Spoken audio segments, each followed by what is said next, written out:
Decolletage. How do you say it? I'll look it up later.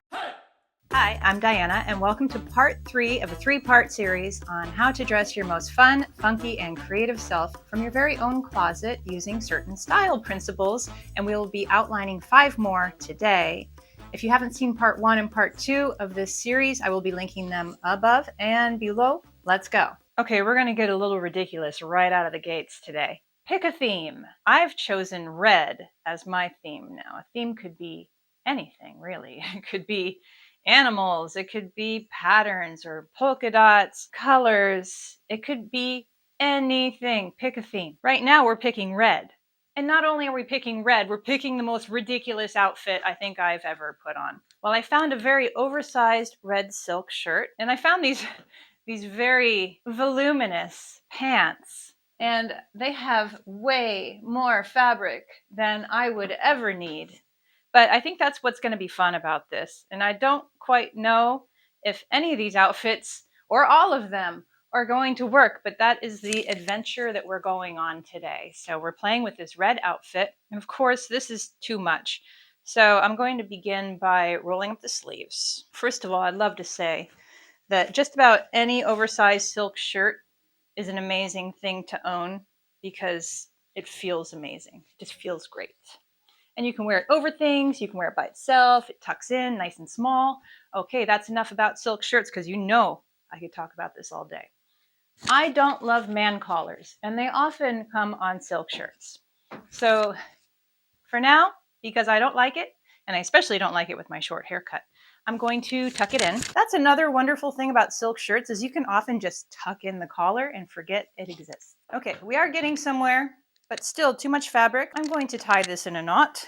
Okay, now what? I think that this is a lot of red, and it looks like I'm in some sort of jail outfit. It's not orange, but it's red.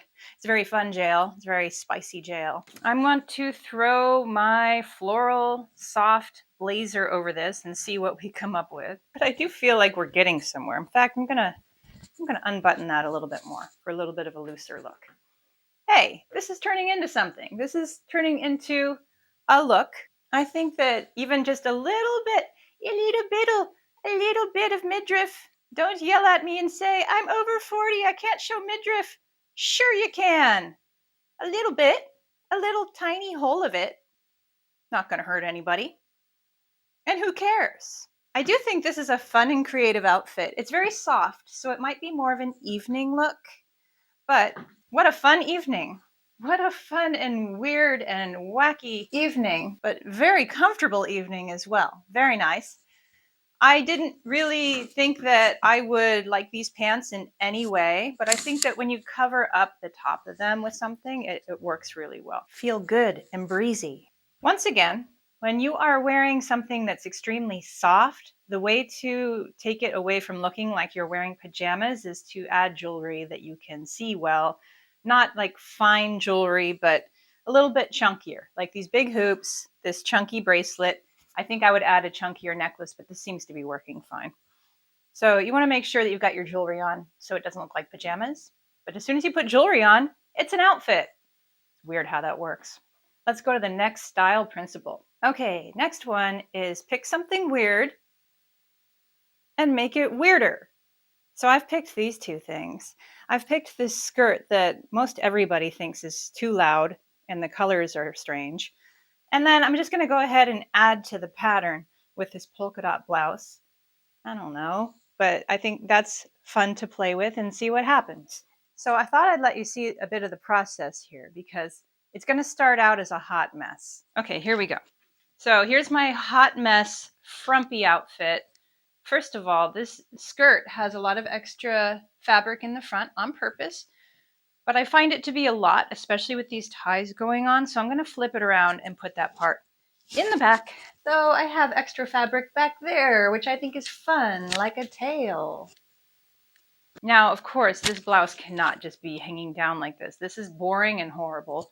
But I'm going to tuck it in and I'm going to tie this up high. Now, I still think this is boring and not good. So I think that I need to add a little dose of color. So I think that's what we need to learn here is that When you're trying to get weird, sit with the weirdness for a little bit, work your way through it, because you can just keep adding and then maybe something will glue it all together. I want to add color. I'm going to go look for something red. So this isn't the best red belt, but it's the red belt that I have. And we're going to do this. We're going to do red belt and we're going to do red shoes. And I think that we're suddenly getting somewhere kind of cute. I almost feel like I wish I had big red earrings. I have little red earrings. These fun tassel earrings. And earrings like this are super fun when you have short hair because you can really see them. And they actually add kind of an element of having hair there, which is a fun, different look, you know, if you're used to having short hair on a daily basis, like me. So now I think this is fun. This is fun and red and cute and pretty and weird. So you pick something weird, take it a little bit weirder, take it a little bit further, glue it together with a color, which I think we talked about in the second video. After all of the information in these videos, I can't believe there's still topics I want to talk about. But let's talk about the next style principle because there's plenty to do. Okay, next is don't underestimate the power of a graphic tee. Now, I probably could have picked a more graphic tee than this. I hope that you can see that this is just a sleeveless t-shirt that says the word love on it. I think that's a fine statement to make. You make whatever statement you like to make. I usually like to have a shirt that's just like this and it has a dog on it and it says adopt, and that's my favorite graphic tee, but it's in the wash. So you get love. What I want to say is you can put a graphic tee with most any fancier piece of clothing and it automatically makes it into like everyday territory.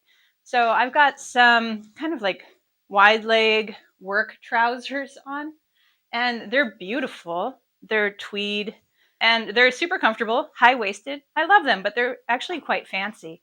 And when I put this graphic tee with it, it looks super cute and a little casual.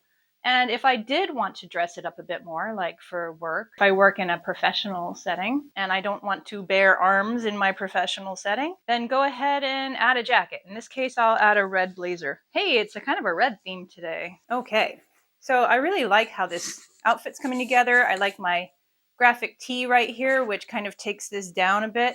Imagine if I was wearing a blouse, how corporate that would get. But this is a little more creative and funky. And I think that also what I'd like to do is add a gold belt.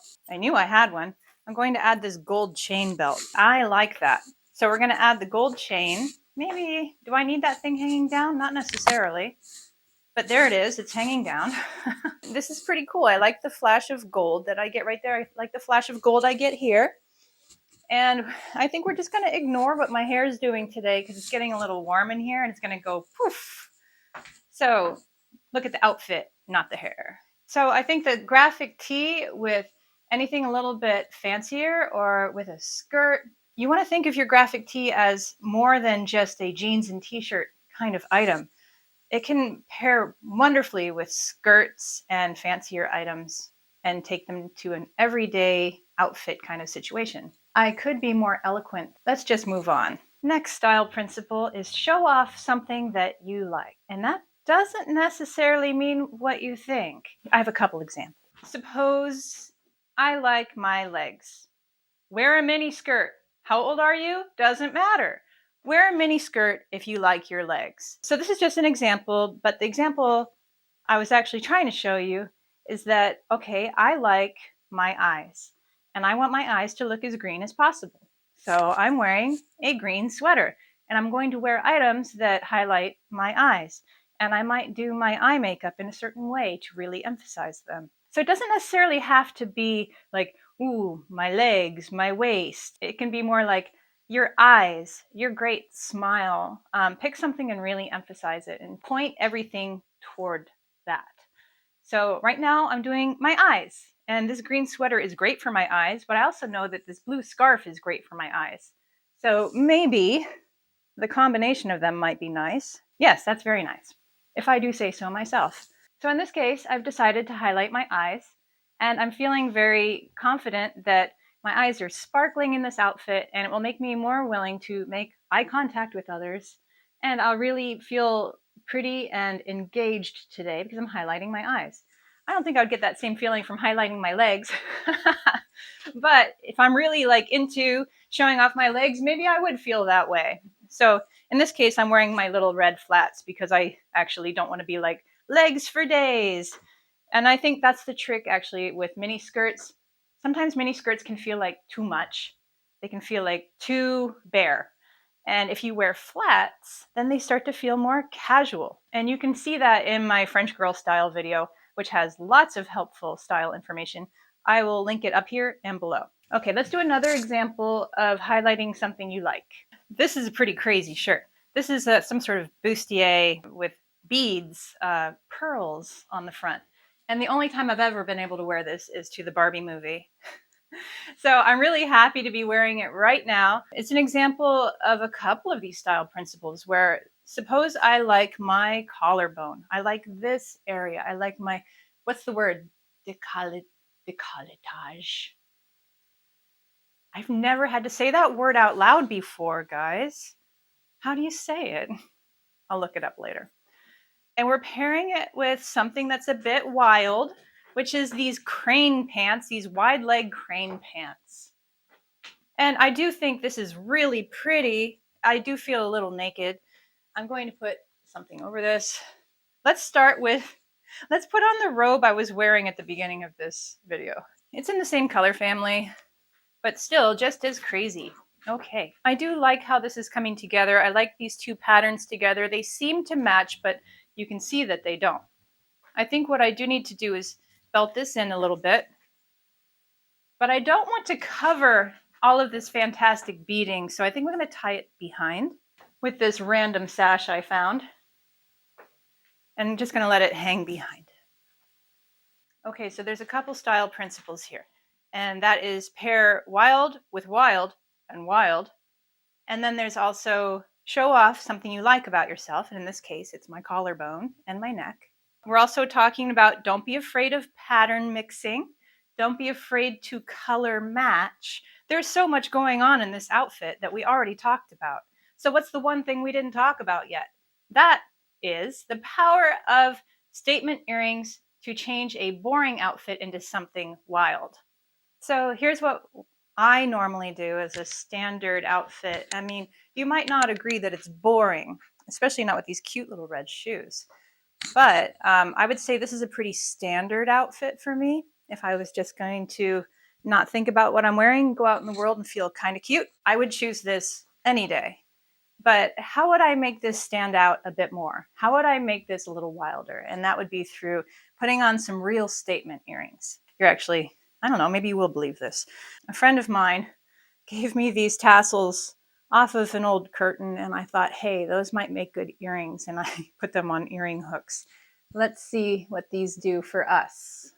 So these are so fun that I think that they need to be the star of the show. I might need a little bit of a wider neckline here. But they really do turn this into a statement. In fact, I think my hair is competing with it. So what we'll do is we're going to wrap up the hair in a scarf. Question, should I do yellow?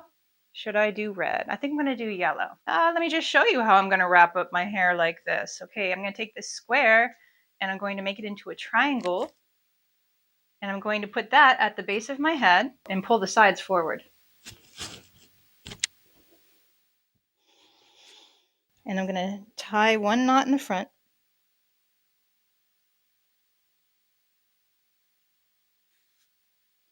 And flip it back over. I'm not going to stick my hair in there. I'm just going to fold it down and tuck that triangle part under. And now I'm going to deal with these. Okay, I'm going to let these be a little bit wide. And I'm going to tie them behind. And this really allows my earrings to be seen. Let me just tuck in these little crazy bits first. You do want some bits sticking out. Well, I do.